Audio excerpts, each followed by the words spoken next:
ইরানের রাজধানী তেহরানে ফিলিস্তিনের স্বাধীনতাকামী সংগঠন হামাসের রাজনৈতিক প্রধান ইসমাইল হানিয়াকে হত্যা করা হয়েছে। উত্তর তেহরানে প্রবীণ সৈনিকদের একটি বিশেষ বাসভবনে অবস্থান করছিলেন হানিয়া।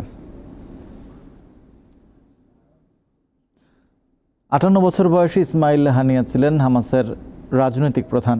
ফিলিস্তিনের গাজা, পশ্চিম তীর এবং প্রবাসে হামাসের কার্যক্রম দেখতেন তিনি।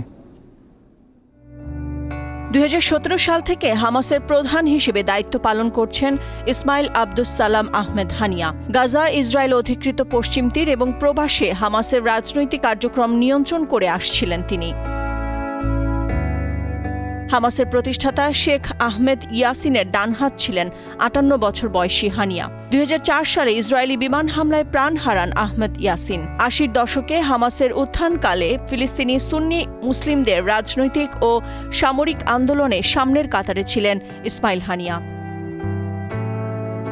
1889 সালে হানিয়াকে 3 বছরের কারাদণ্ড দেয় ইসরায়েল। 1992 সালে মুক্তির পর 1 বছর নির্বাসনে ছিলেন তিনি। পরে 1997 সালে হামাসের মতাদর্শিক গুরুর কার্যালয়ের প্রধানের দায়িত্ব পান।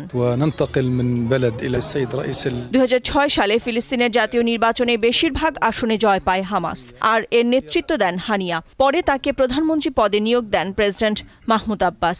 কিন্তু সপ্তাহব্যাপী রক্তক্ষয়ী সংঘাতের পর গাজায় মাহমুদ আব্বাসের দল ফাত্তার কার্যক্রম বন্ধ করে দেয়া হয়। এর জেরে প্রধানমন্ত্রীর পদ থেকে সরিয়ে দেয়া হয় হানিয়াকে।